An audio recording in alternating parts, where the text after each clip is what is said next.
Hello, everyone, and welcome to the Vortex, where lies and falsehoods are trapped and exposed. I'm Michael Voris.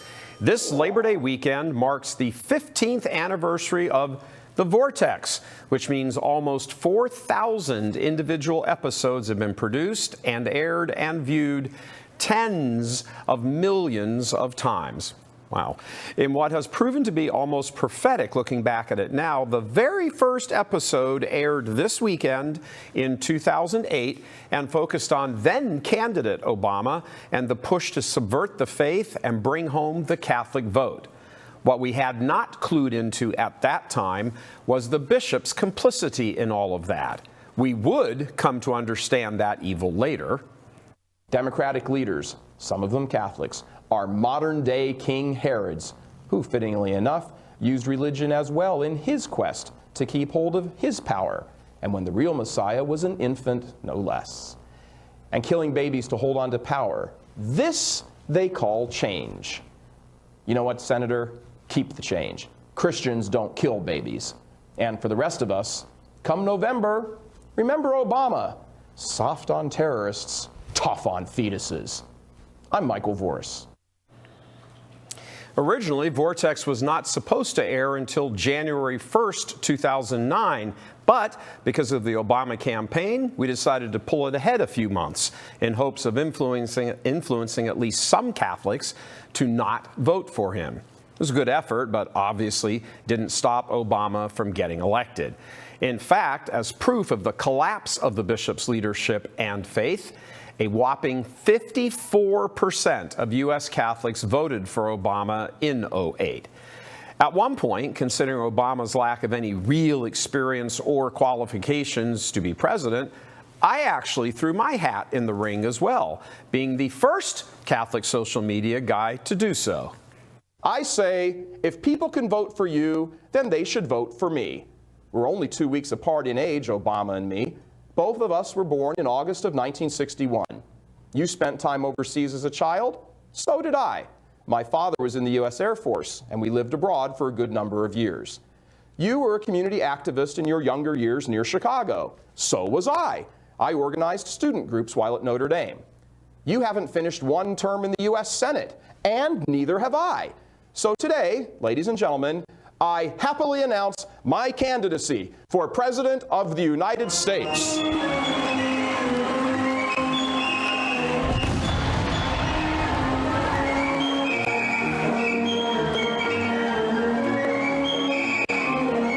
I would like to say to my distinguished opponent, by every possible measure, I have just as much inexperience to be president as you do. Throughout roughly the first 8 or 9 months of Vortex, we dedicated it to covering Obama and his slightly hidden anti-religion, anti-God agenda. But in May of 2009, it came home like a thunderbolt as the child killer in chief strode across the stage at Notre Dame's commencement, and practically every bishop in America said nothing. But for us, that was a turning point, a wake-up call that something was deeply wrong in the church, and the bishops were the cause. So we started focusing on them, their corruption, moral, financial, liturgical, doctrinal, and so forth. Of course, they didn't like that, and they started operating behind the scenes once we started shining the spotlight on them. They wanted to destroy us. Our own Archbishop here in Detroit, Alan Vigneron, who launched a great injustice against one of his very solid priests, Father Perrone, and who hands in his resignation this October, see ya, Archbishop, pursued the path of pretending we couldn't use the name Catholic in our title, as it was back then Real Catholic TV. For the record, that's not what happened. Read the actual press release. But he and his henchmen in the Detroit Chancery carefully worded and wordsmithed the document in such a way to make it sound like that was what happened. It didn't. Anyway, it turned out well for us because we changed the name to Church Militant, and the rest is history. Likewise, Archbishop Charles Chaput came after us because he didn't like the idea that lay people criticize the evils of the hierarchy.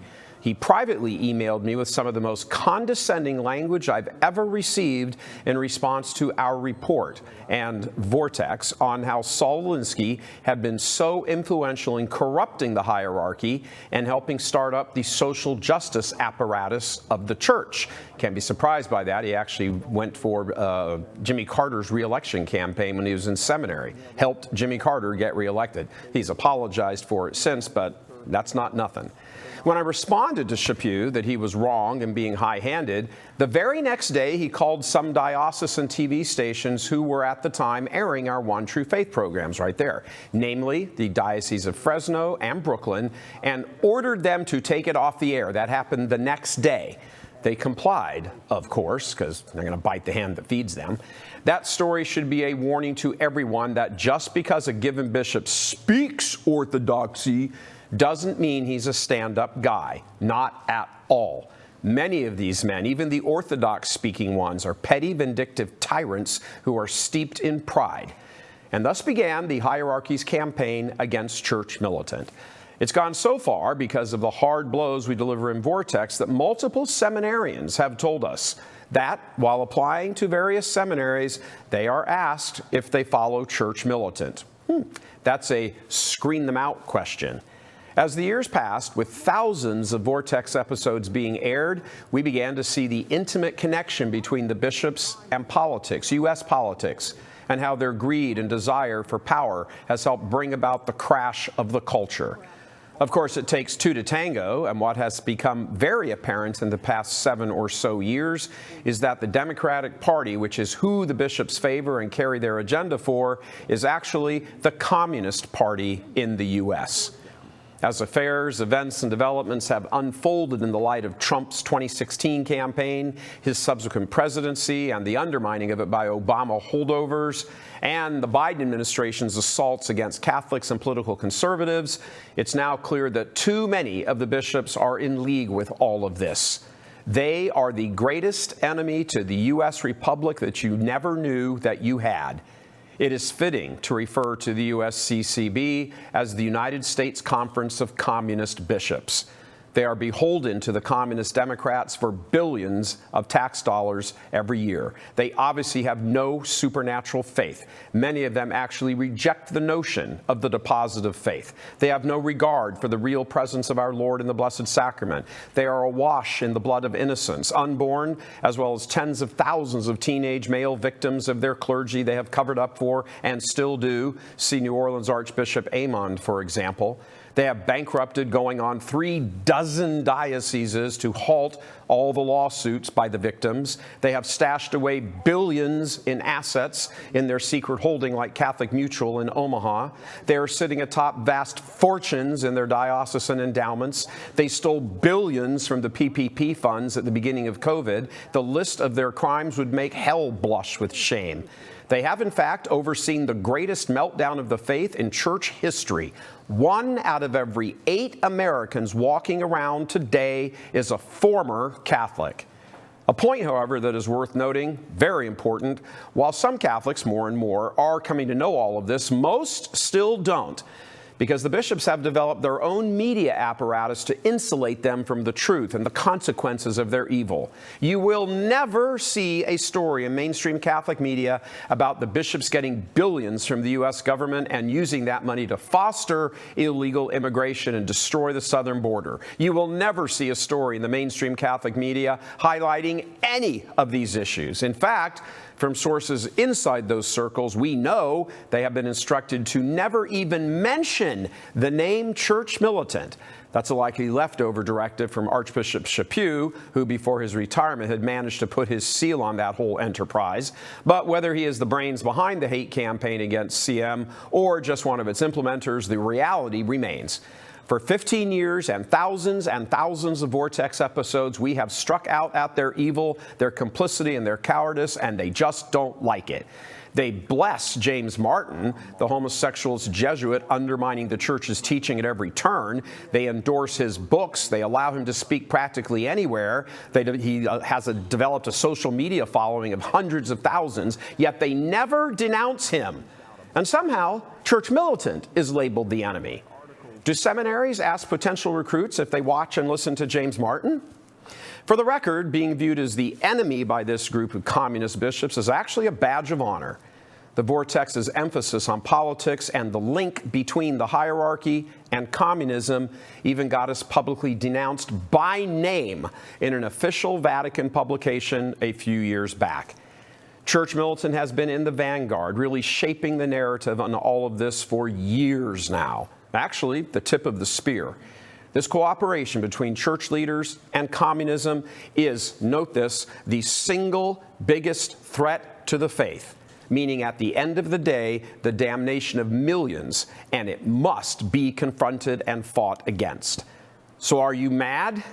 Good, you should be. If you can't get mad about this, you aren't breathing. But what are you going to do about it? You need to commit to fighting it, being armed with info and spreading that info. Information is king, which is why the bishops and the communists do everything in their power to stamp out information getting out.